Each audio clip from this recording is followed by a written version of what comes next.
It's not this time, right? Not this time. Well, welcome to your, as Mr. Fitness 2 likes to say, your new Thursday night tradition. Exactly. We have got... I kid fitness. We've got Mr. John Mosier and the man of the hour. The Tower of Power. The Tower of Power. So sweet, he's not sour. As the Mangler said today, Angel's Gone Hollywood. So Angel's with us today on our program, and I don't know who the Mangler is. I'm so far up the food chain. Can wasn't he Brian Dobbs' gopher or something? That is awesome. I don't even know who he is. He was the gopher for the gopher. That is fantastic. Kind of like I am when you're around, Angel. I'm the gopher for your gopher. There you go. So I don't mind. I get associated with Angel. It's cool, you know. So you say I know him, so. So what we're going to get to your news of being with a, and this is kind of strange that Angel's podcast is going to be with Vince Russo, who ironically was on this show a month ago. So it's kind of a strange thing, but I want to start like we always start with everybody. How in the hell did you get started in the wrestling business, brother? I know a little bit about this, but I don't know the whole story. For all the years you know me, you don't know the whole story? I don't know the whole story, man. Well, it changes all the time. It was a long time ago on a dark, stormy night. No, I mean, basically far, far away. Yeah, in the library with Colonel Mustard and the candlestick. But wow, that's a great reference. I love that. That's awesome, dude. No, I mean, it started with Johnny Rods. I was 17, and I was in Brooklyn, New York. 17-year-old kid was interested in pro wrestling and wanted to get involved in pro wrestling. And then I got into looking around. This is before the internet, so you had to send out your information, over, letters. So I sent out for Stampede. I remember, what was his name? Oh my God, Adorable Adrian Street. He had a school out there in Gulf Breeze, Florida.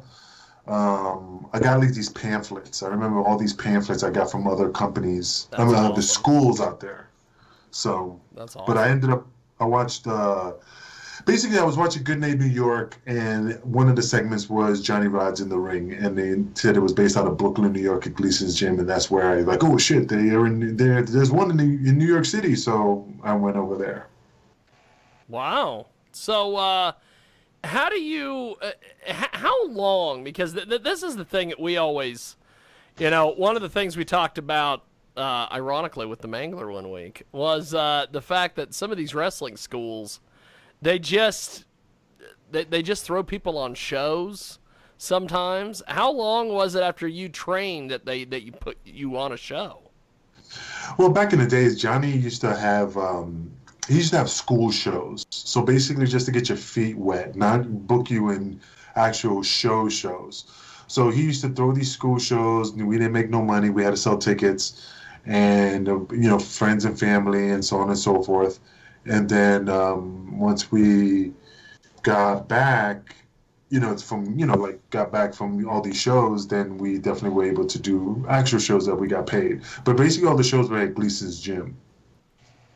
Wow. So who were some of the folks you worked with as you were coming up? Or are they basically nobody that made it? So we wouldn't know who they are anyway. It was like Big Sal, Graciano, Devon, Prince Nana, Tiger Khan, he passed away,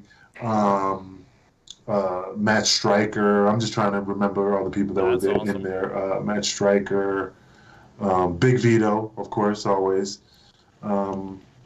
That's it, really. I mean, as far as the people who made it, those are the people, like Big Cass and all those guys were after the fact. That's awesome. We have got Angel Medina with us today. You know him from ECW, ironically, the banner behind him. And he also, there it is. He also has a great podcast. You have quite the deal with wrestling with tragedy, and we're gonna get to that a little bit later because you have a pretty cool announcement that you've made. You're gonna be going to doing some stuff with Russo and all them. So how in the world do you end up in ECW? Well, I mean, basically the true story is really it was kind of by accident. When people say kind of how that happened was, um, basically we were working out in the ring, and there was a friend of mine named Jabba Shabibi. He was a manager. His gimmick was, like an Arabic gimmick, and he was the manager of Saturo.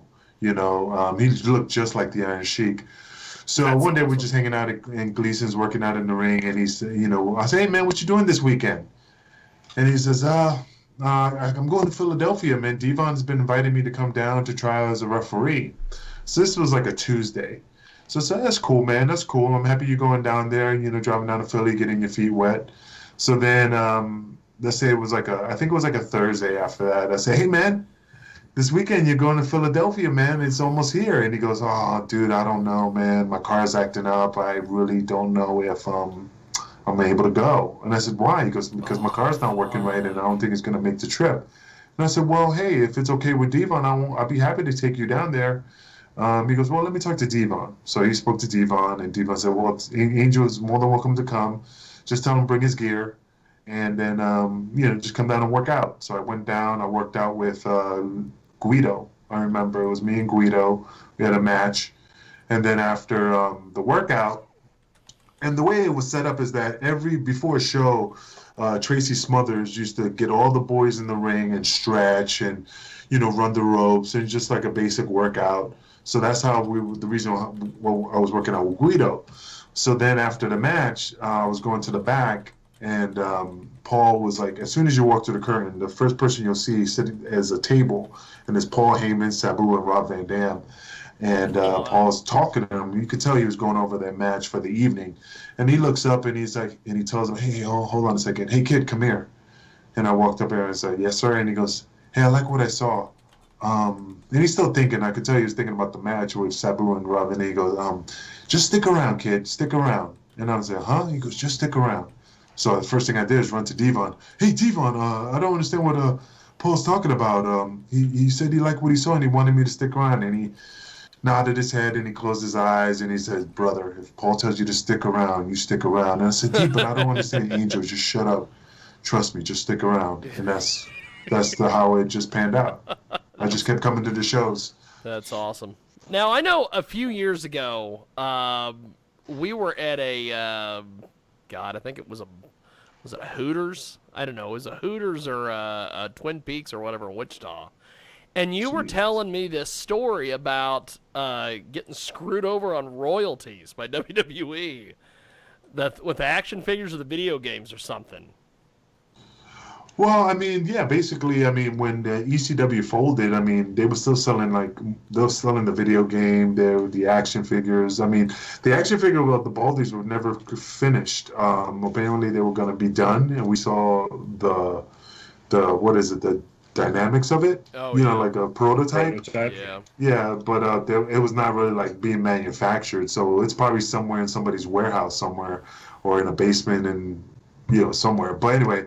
So we just never got royalties, meaning like I never signed a contract with ECW. I never signed away my rights. That's why, for example, like Vince doesn't come after me because he doesn't own the, my name is Angel. It's my real name. Right. So he can't say I can't use it. And the Baldies thing, he can't tell me cease to desist because I never signed the contract. And we kind of own the Baldies. We never signed away the rights to the Baldies.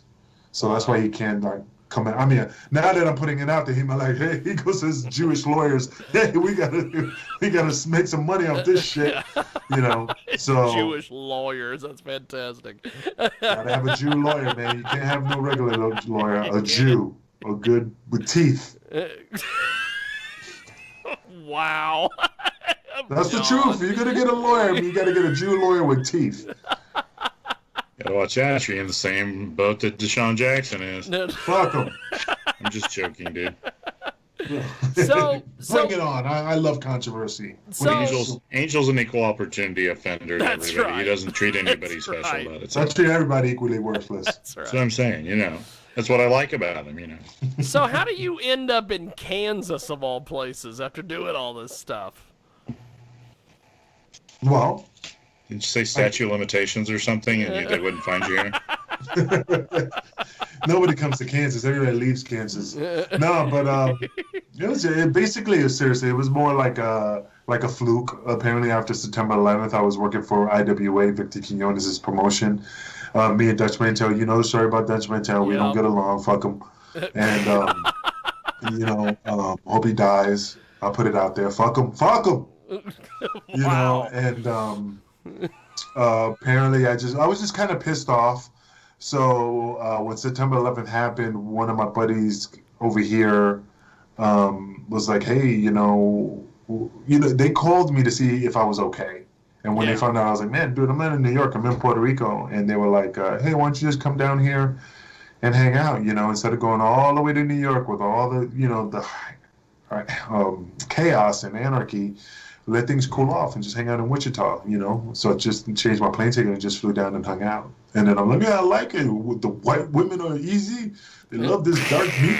It's like a novelty. Oh my god. They're tired of vanilla. That is fantastic.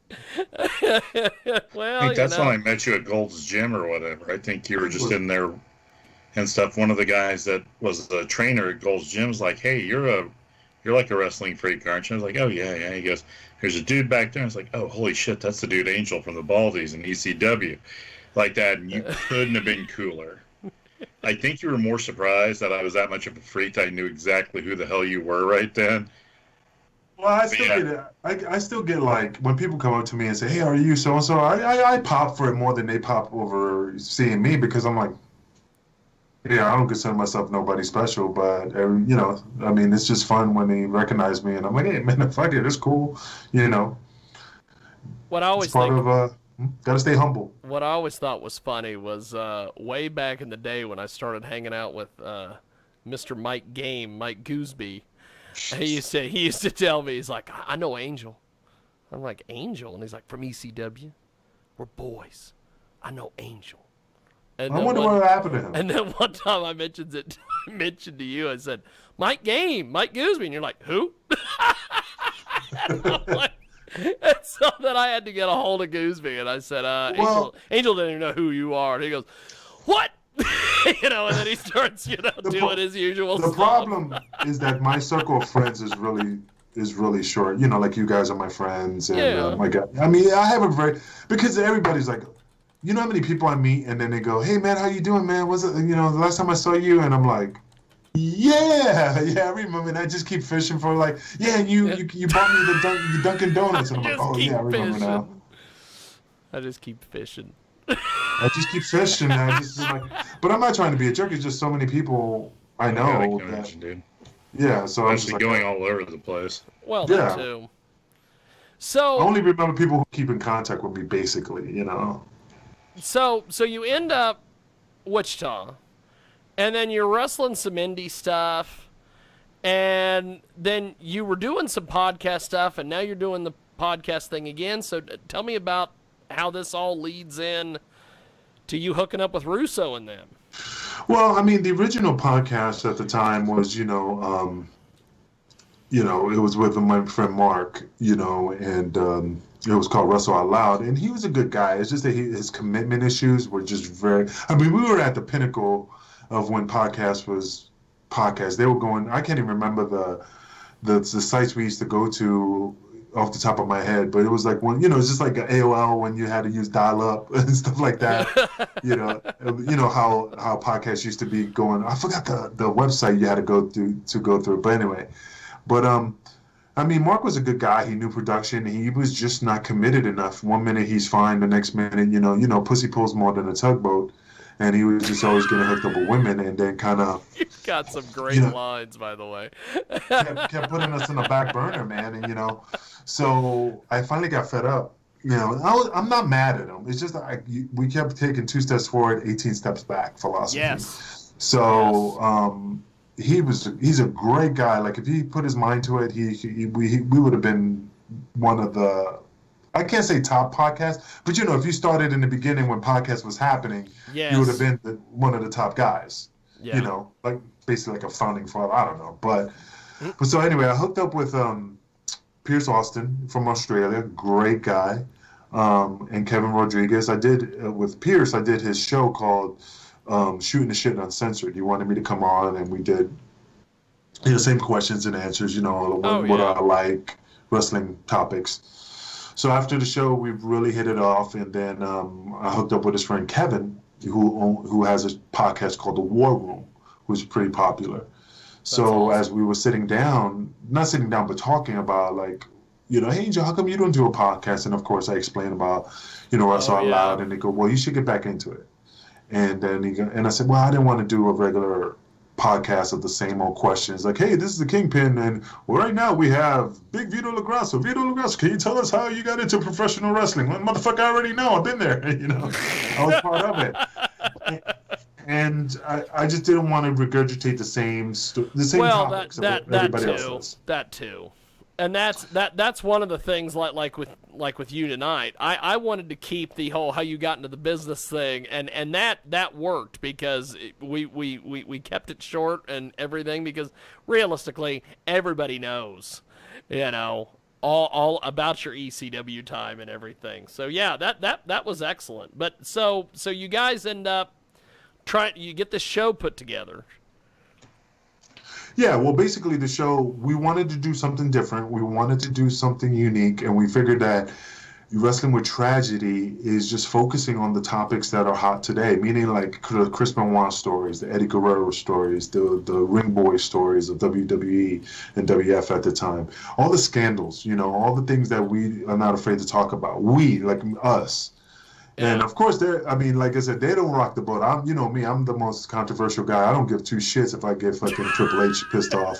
I don't give a fuck if, Dutch Mantel dies of a heart attack and I'm the one that gave him the whammy. Fuck it, you know. But I just like to poke the bear because right now Vince ain't gonna be knocking on my door. Right now, nobody's gonna be like giving me a 6-figure contract. So I'm just gonna be the fucking Morton Downey Jr. of professional wrestling. And fucking just rock the boat and see who I piss off, and just try to make the show the hottest show out there and the most unique show out there. That's awesome. So, how did this Russo thing happen? Shit, I don't know. I can't remember now. No, seriously, it just what happened was I spoke to Vito, and I was asking his opinion, and he goes, well, Vince Russo. I mean, you met him. I said, yeah, I was 17. I mean, he probably don't even remember me. We only had like not even a 5-minute conversation because he was talking to Johnny most of the time. He goes, well, you know him. So he goes, why don't you just reach out to him and see if he'd be interested in having you on the show, but make sure that you refresh his memory of who you are. So I, gave him a big story, the story that, he Yeah. came down to Gleason's with Vito. I'm one of Vito's boys, Johnny's boys. You met me, we hung out, and then I was interested in bringing our brand to your show. And sorry, I saw a glitch on my screen. No, that's good. No, you're good. Yeah, a brand to your show, and we were interested in coming on, and hopefully you'd be interested in us. So after we sold him the idea, he was like, okay, I'll give you a shot. So I mean, it was just a good old conversation of a joint venture. He's a great guy. Oh yeah, he's a great dude. Oh yeah, he was awesome. when we had him on, I think we talked for an hour, and I think we talked wrestling for 20 An hour and a minutes. half almost, and I think it's only about 10 minutes worth of wrestling Yeah, talk. the rest of it was music and life Baseball. and baseball and everything else. So Trying to figure out how he ended up in southern Indiana to go to college, and so he's a hell of a dude. So I think that's Yeah. cool that you're doing this. I mean, yeah, he's the same dude. I mean, I met a long time ago. I mean, he's just a little more richer and a little more older. But the thing is, it was the same person I met, oh my God, over 20 something years ago. And like I said, we've really kind of hit it off. I mean, this is all through emails and stuff like that because he's very busy and stuff. Yeah. And but he was always answering my emails because, again, I guess the connection with Gleason's and Vito, he was just like, this is not a local jabroni, you know. So he was always willing to reach out to me and hear the story out. But anyway, he was pretty excited. He really loved the concept of the show, and he was like, let's do it. You know, let's get them together. As long as are you committed to the Vince Russo brand, you're not gonna just come on and bail on me. And I said, dude, I'm a man of my word. We want to build our brand, and we know that this is the vehicle to be with, and we want to be under your banner. That's awesome. You know? But there's no money involved. This is just an opportunity just to get more viewers. And then one day, I will be in the Jiggy Jaguar's illustrious fold of rich people. Drinking in. Go-kart. Drink it in, man. Well, one of the, like I said earlier today when I was talking to our pal, Mr. Mangler, he was he mentioned to me, which I don't know how I bring this up without, and I know at some point you're gonna end up cutting a big time promo here. Jesus, you know, we had porn Jesus, not on this show but on the Sunday show at one point, and he was cool as hell too. It was great. Lance starts laughing about the Facebook rant you went out on Dan a few years ago. Do you remember this? Well, you just like kind of like opened up the. how much heat you? Even John's like, oh, here we go. I'm like, oh god, he doesn't like drama at all. No, so. I don't like drama. Well, I'm not. You know me, man. I'm not gonna eat nobody's shit. And again, I'm not mad at Dan. I understand you. I'm not mad at Dan. I'm joke with him. Okay, the situation is this. Through the years I know Dan, I always cut him a deal.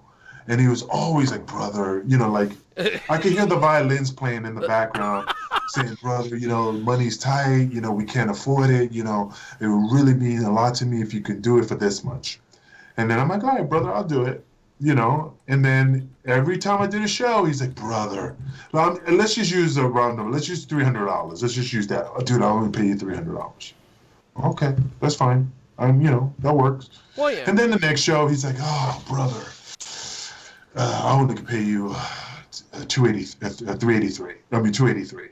And then it just kept going down and down, man. And then all of a sudden, he gets Abyss, gets him a limo, pays him $1,000, gives him a nice hotel, and I'm not even asking for much. Yeah. I'm not asking for like $1,000. I'm not even asking for $350, but just stick to what you promised me.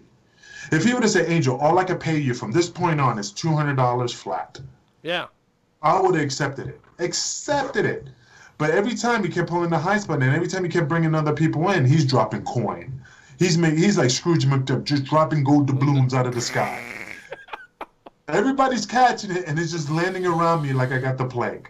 Like I'm not able to get any finance. I said, and then I just got mad because I just felt that he was taking our friendship and taking advantage of it. Because like I said, Jiggy, if you're doing a show and say, Angel, I can only pay you $50. Yeah. And I go, okay, I'll take it. But if I'm on the same show and you fucking hire a fucking Loki, no offense, Loki, you just popped in my head, and you pay him $600, then that's not fair, man. You're just insulting me. You kind of spit in my face. Yeah. You know? Now, if you would have came up to me and said, hey, brother, I know I said I promised you 50. This is the 50 I owe you. But I want to bring in Loki. I promised him 600. I promise I'll take care of you on the back end. I just don't want to insult you. Talk to me, motherfucker. Talk to me. You know? All the years you know me, I had never been that difficult with you. You know? But that was it. So basically, you know, after I blew up, and this is years. This is years of being, you know, building. I just fucking just said, fuck it. And I just, they pumped his whole fucking federation.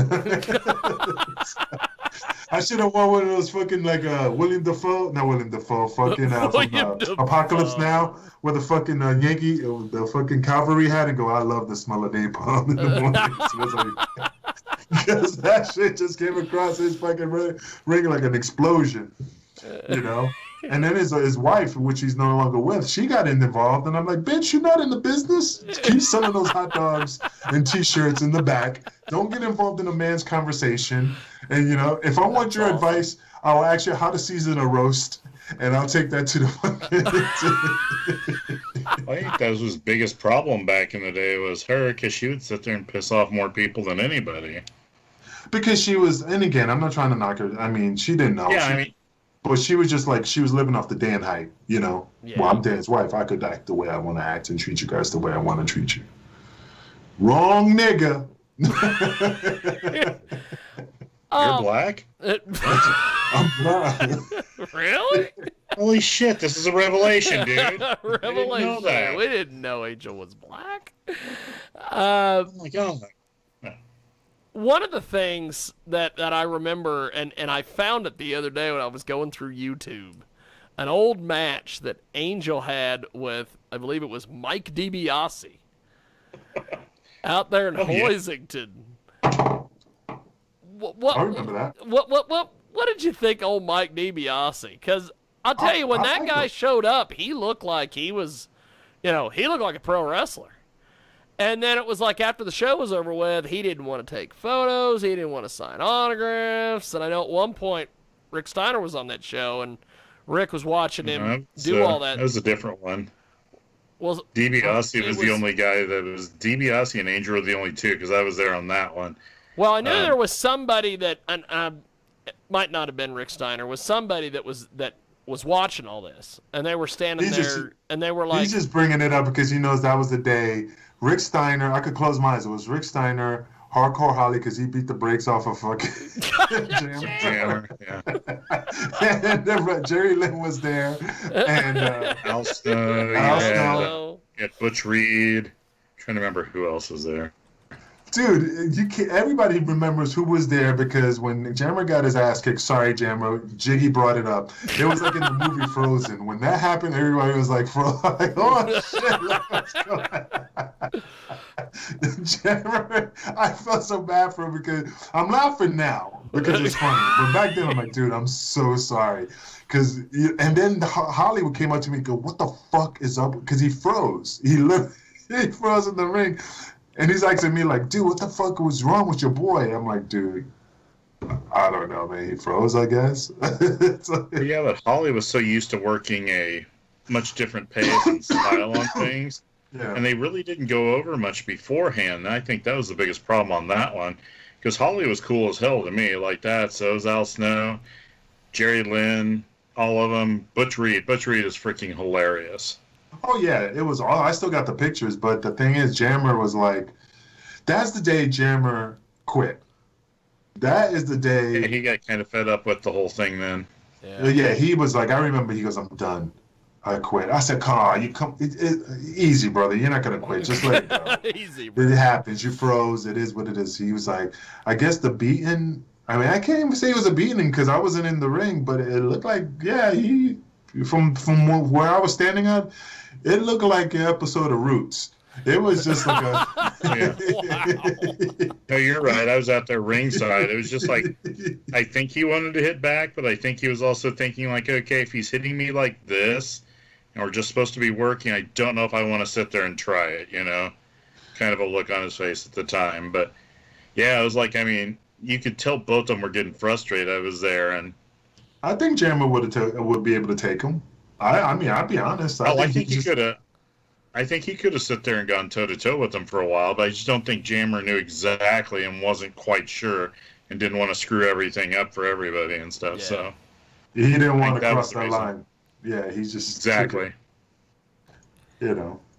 I would have fought. I like hardcore. I mean, he's cool, but if it was me, I would have definitely went boots the asses. Well, I remember when I met him at a Comic-Con in Kansas City a few years ago, and he... Do they still have those nowadays since COVID has been wreaking havoc? They're not doing the Comic-Con this year in Kansas City. I know we're going to be saying that 30 years from now. Remember back then when they used to have Comic-Cons? Now everything's virtual. Oh, shit, man, you just got 2020. Well, that's like there's people that think they're gonna have there's some wrestling organizations that think they're gonna do shows in October, and I'm like, no, no, no, no, you're not doing shows with fans in October, bud. Hey, you guys are old enough. Remember back in the days in the wrestling magazines, they used to have this not virtual wrestling. It was like this wrestling match where you could kind of put your moves of what you're gonna do, I and then remember those. Oh, yeah. and you mail it in to that's how shows are gonna be now. You just write down on a sheet your moves in the number order, and then the other guy does the same thing, and then I guess who beats by the numbers, It's stuff like that. Yeah, I used to subscribe to that shit, man. My tag team was Linguini LOD, Linguini over LOM, Linguini over Meatballs. That's the name of my tag.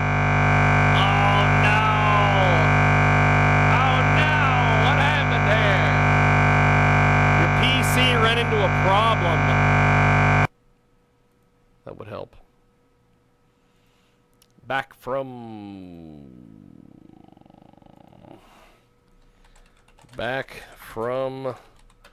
the PC reboot. Okay. We're back from the PC reboot. But I've now got to go into the shenanigans here. See, it's gotta continue now. Continue now, continue later. I'm gonna continue now and then continue later. Or something. I don't know. They say running multiple instances of Winamp, or not Winamp, but Cool Edit is not advised. Cool Edit, of course, is the only program that Peter Questguard. There's only one man in the history of the business who bought Cool Edit, and it was a gentleman by the name of Peter Questguard. And then he let everybody and their brother have it for free. And then Cool Edit didn't make any money, and they had to sell out to Adobe, and now Adobe makes everybody pay $300 a year to access their stuff. That's what happens when Peter Questguard gets involved. Okay. I think I can join the call. Can I join the call? Will it let me? I don't know. It might let me. Guys. There we are. And we I'm got back. Madison Garden. Yay, I'm back. Yay! Okay, so we got to Madison Garden, and then, that's why I saw Victor Quinones, and we talked. And then Paul was there, and then I left. I think this was like in May or June, and then I left Puerto Rico in July. Okay. Did you work for WWC too, while you're down there, or just IWA?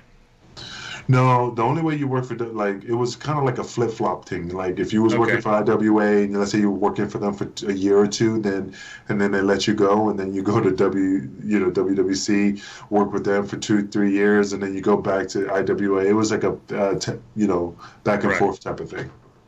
Okay, but you never did cross. Yeah, you didn't do like some cross promotion thing. Yeah, I remember because I remember the day that I seen Shane Sewell at Genesis. Mm-hmm. Glamour Boy Shane like that, and I was trying to make sure it was him or not. I was like, you're the ref on TNA, and you're like the big star down in Puerto Rico and stuff like that. And he's like, yeah. So we're talking for a few seconds. I go, now, did you work? I go, which one did you work for? And he goes, well, I worked for both and stuff. I go, okay, well, you probably know Angel Medina, right? And he's like, oh, yeah. I go, well, he's here in town. He's like, you're kidding me. So I gave him your phone number, and he called you like that, and you're like, it's probably John in there marking out or something. He's like, yeah, it was him like that. And it was just like I was cracking up because I knew you'd say that. But yeah, no, he's a good dude, man. I had some great matches with him. He's a hell of a worker. I was so disappointed they didn't really use him to like I said, right. He's awesome. I mean, I think he was on my Facebook, but I haven't seen him. I used to have him on the Facebook too, but I don't know what. I haven't seen anything from him at all. He lives in Canada, and I think he goes back and forth to Puerto Rico, but well, he had a a kind of a junk hauling business or something, or down in Florida for quite a while. I thought it was I thought that was Kid Cash. No, that was him.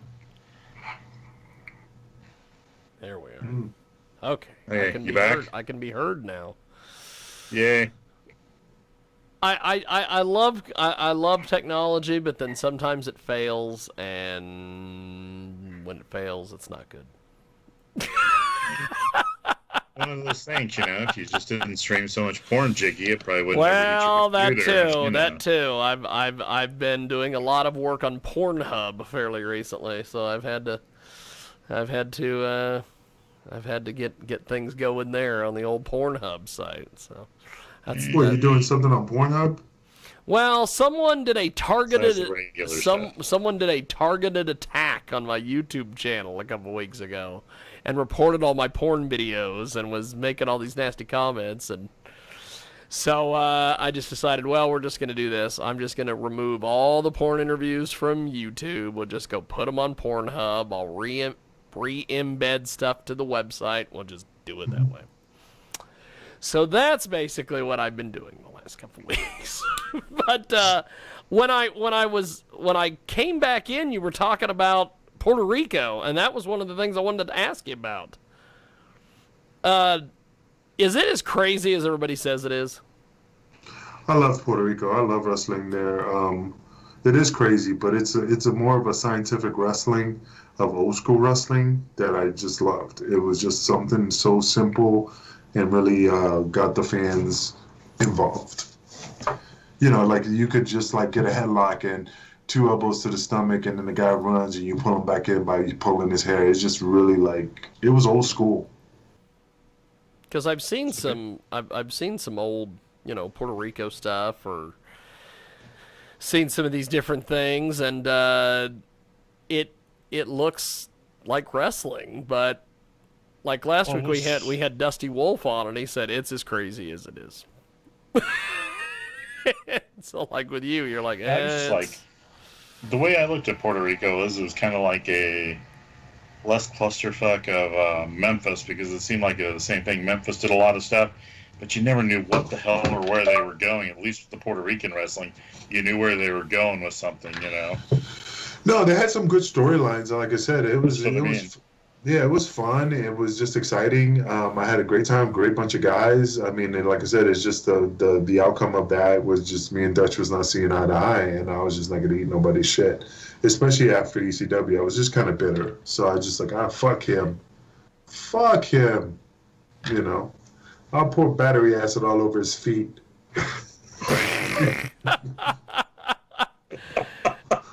Now, I have to ask, because someone made a comment on the old the Facebook. Apparently, you must have got your head split open by a chair. Is there a story to this? Oh, it was back in the old days of. I was wrestling for a company called LIWF. I mean, I was known as the Spanish Angel at the time, and one of the guys. Kid USA, Armand Cesare, he was the guy who played Mickey Rourke's stunt double in The Wrestler. Wow. The angle was that he was supposed to spin me around and hit me in the head with a chair. And instead of me taking the full shot, I kind of tipped my head forward and the lip of the chair split me open. You've seen the scar on the back of my head. That's the scar that I have. That's a little gift from Armand. But he felt so bad. I mean, like I said, we're buddies, and we were buddies. We traveled all around the East Coast, up and down, to Maine and all the way down. And when he hurt me, he was like, he felt so bad. I mean, he was literally, basically, not in tears, but you could see he hurt more. He was hurting more than I was. And I said, bro, it's okay. It's part of the business. Because out of all his buddies, he hurt me, and he didn't. That was the least he wanted to do. So, but I love the guy. He didn't do it on purpose. I was just laughing. I'm like, damn, dude, it's okay. It's good for the business. It's good for the business. So a couple months ago, we did a cool little deal here where I got a hold of Crowbar, and I had. Oh yeah. We had Crowbar on. Well, didn't Angel end up being in there on with us? Yes. Yeah, I was there. Yes. What are some of your memories of Crowbar back in wrestling days? Well, at the time, I mean, he was Devin Storm, and he had blonde hair. And, I mean, he was a cool guy. He's the same dude now that he was back then. Very cool, very laid back. Yeah. Like I told you before, he was the one that told me like education's important. He told me to go to school. You know, like he wasn't telling me to go to school, but we were just sitting down saying, dude, you know, you have to put some investment in your career because this wrestling thing is not going to last forever. And I didn't pay him no mind. I'm not gonna lie. I wish I would have took his word, heed his word. But you know, when you're in the dream sequence of the wrestling world, you know, then you know, you just don't see it. You don't see it. You're so just engulfed in wrestling. You know. Yeah. That's there's a lot of people around here that are engulfed in the. What is the deal with Jesus? You popped Jesus up here a few times. That's my favorite doll, man. It's an action figure. I've got a Jesus action figure. It's hanging on the wall here in the studio. I bought one years ago. That's fantastic. Out of all the Jesus stuff, this is the one thing I treasure. This one and my Kingpin statues. Those are pretty freaking cool. Oh, yeah. Is there a story behind those? No, I mean I bumped into the guy on Twitter. I saw his work and I was like, holy shit, because he did Tommy Dreamer, he did Sandman, Raven, and he did Son of Havoc from Lucha Underground, and oh, yeah. he's just a hell of an artist. So when I reached out to him, you know, we just kind of hit it off, and of course he charged me for it, but not the normal rate. That's awesome. Oh, that must have been really huge. Tommy Dreamer, he did. God. Well, the problem is this. This is the funny thing. You know the guy from now I forgot his name. Shit, he's in WWE as the artist. Oh my god. Oh yeah, Rob Schamberger. Yeah. Thank you. Yeah, Rob.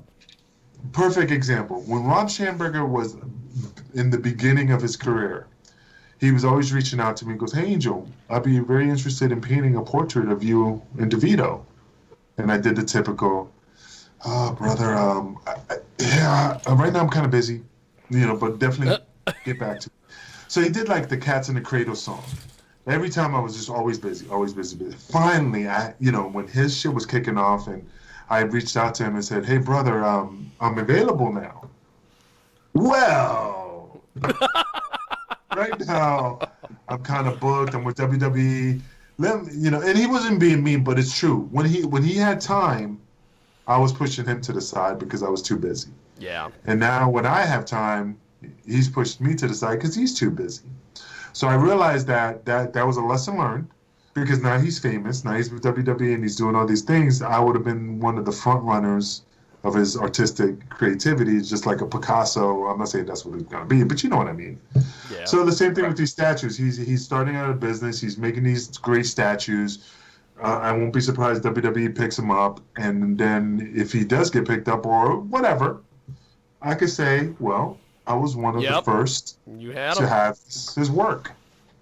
That's why I kind of felt bad for, you know. I still reach out to him. He goes, "Let my agent call your agent, and we'll get something put together." So as you see, my agent is reaching out to you. That's great. Well, I'm available. I see that guy every year at that Planet Comic-Con, and he has one of the most just well-trafficked booths over there. People are buying his stuff like crazy. In fact, one year we were over there and he literally sold out of everything by the time Saturday had rolled around and there was still a Sunday, and he's like, "I'm probably just going to pack up and go home Sunday." So, yeah, that guy, he you know what I'm going to do? I'm going to get on Facebook right now and see if he, and this is live right now on Facebook Live. I'm going to reach out to Rob Schamberger and see if he will. There he is. Art of Rob. Send a message. Artist Rob. Art of Rob Schimberger. I'm gonna send him a message. Look, I'm not lying. Look right there. These are all. This is in. What year is this? This is June 8th of 2015. Wow. And look, it goes right here. This is June 8th of 2015, and I'm just going back in time. Let's do the Wayne's World. Hey, Rob, I have a question. Know you're busy with other projects, but I wanted to know if you had any time to do the Baldies for me. And this is what he said. Man, I wish I could. WWE has me booked solid through the end of the year already. And I said, it's cool, man. I understand. But if you ever have an opening, would you remember me? So I really want to get this done. I love your work. For sure. That is in 2015. This guy's solidly booked. So Just never. message a month ago and say, hey, I got your message, and I'll get back to you pretty as quick as I can. Okay. That's right. Yeah. Might be 2025, Angel, but I'll get back to you. I promise. Yes, that's right. Yeah, I just sent him a message. Rob, I don't want to put big old message. He never looks at it. Rob. So, what did you think of all the indie guys and everybody a couple weeks ago getting outed and Me Too'd and everything? Let me get close. Okay, so you want? I'm Okay, kind of so scared that smile he had on his face. I know. You want the Jiggy Jaguar version of the politically correct, or do you want the Kingpin version of how I truly feel? want Angel Medina. I want the former ECW guy. That's what I want. It's the Thursday Night Wrestling show.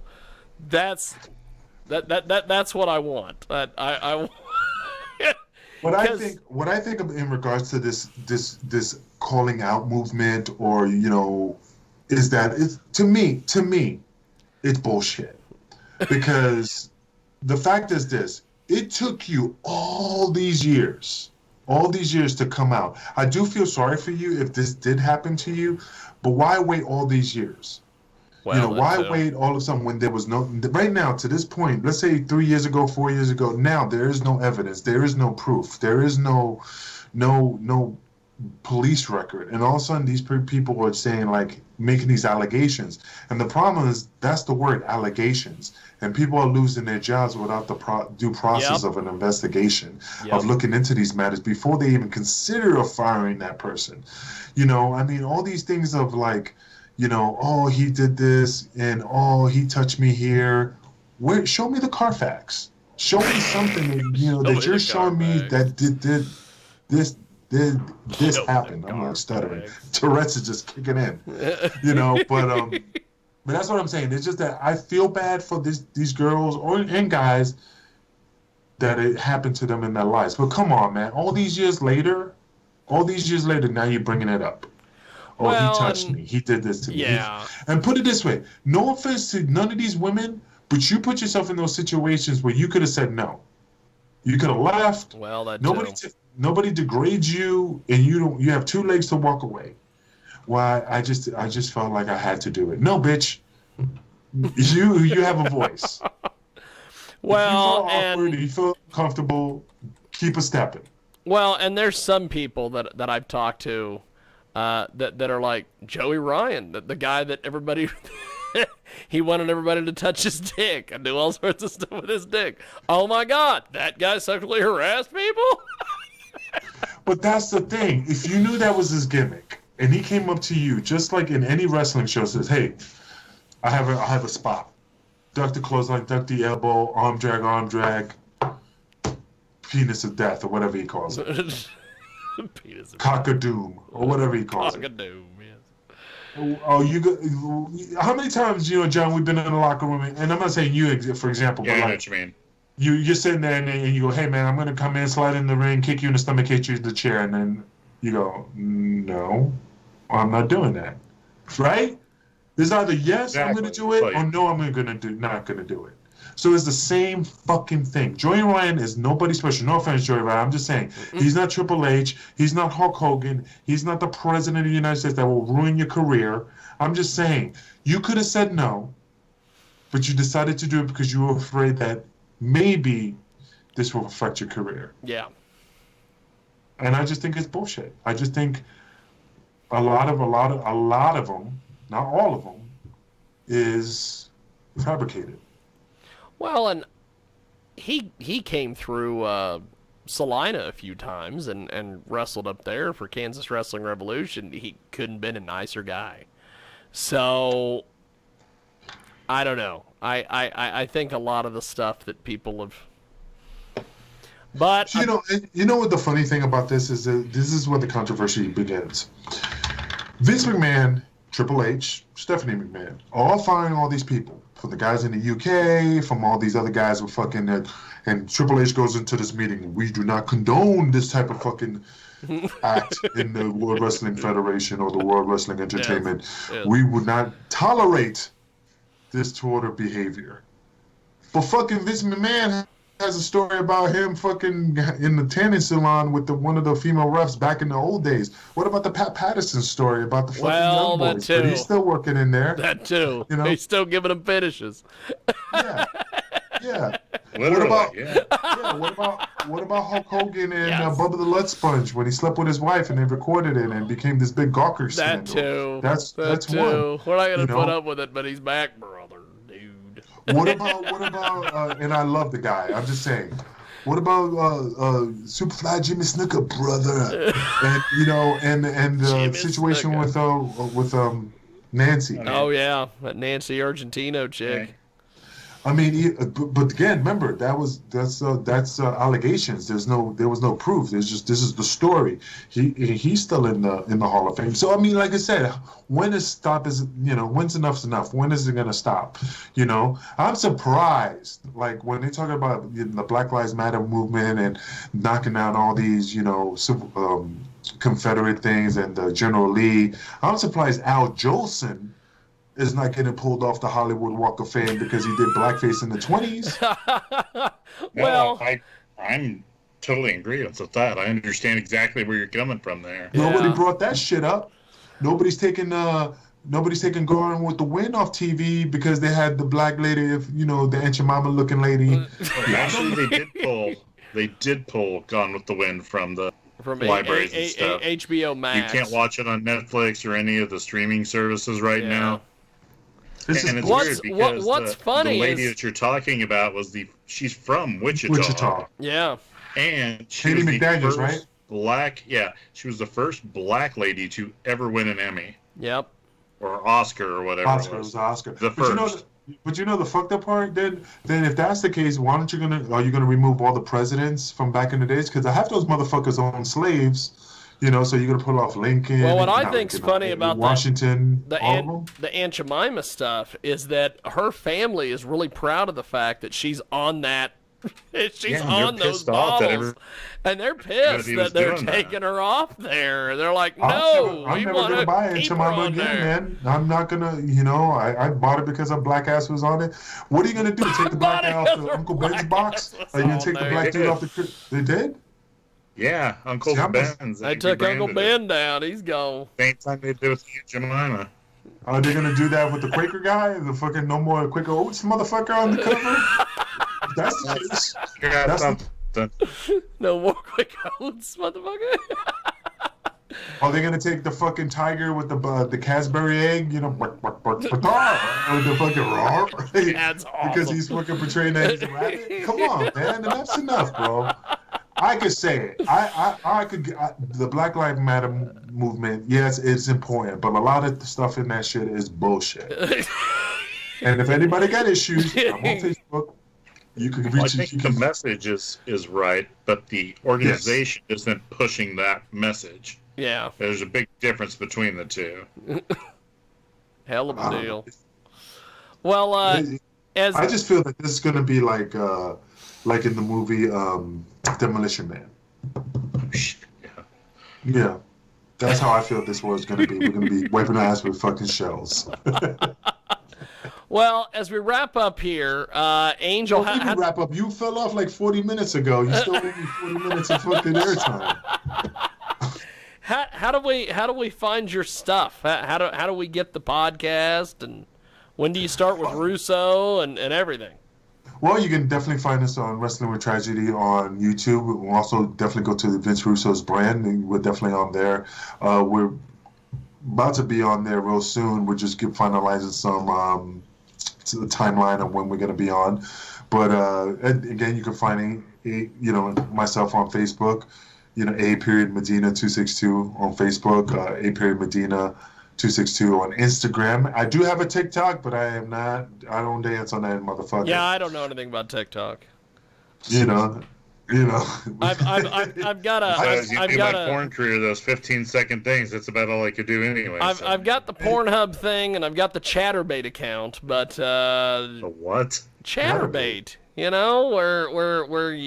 where other people can watch you do things and then they can chat with you. I don't know. I've watched a few of these. I think it's kind of strange. Yeah, definitely. I definitely need Jesus. Definitely need Jesus after Chatterbait. But you got to send me those links. I got to check out this Pornhub thing. I want to see what you're. I got to see it.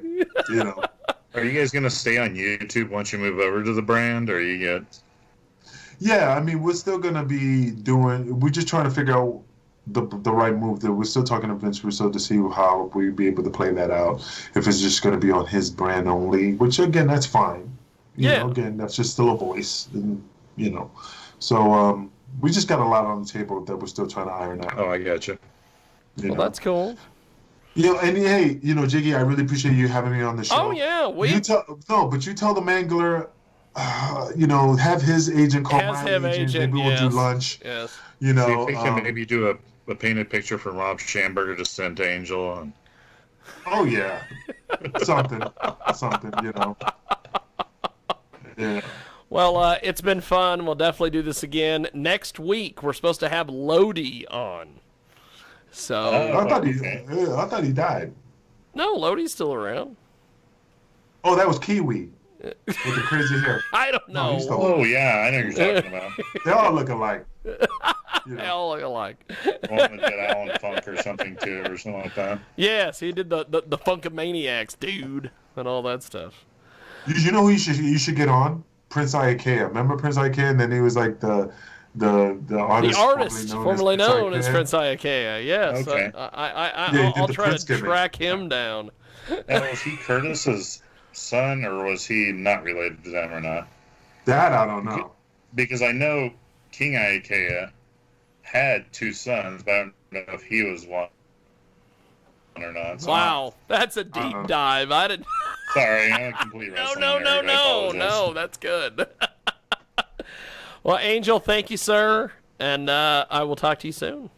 Absolutely, brother. Send me those links. Yes, I'll send you those links, and at some point, I need to get you your He's holding that up because I'm getting ready to talk about Bad Dragon. I need to get you your Bad Dragon bag. I know. Still got it. Dust on it. It's probably all dried out. It's still here.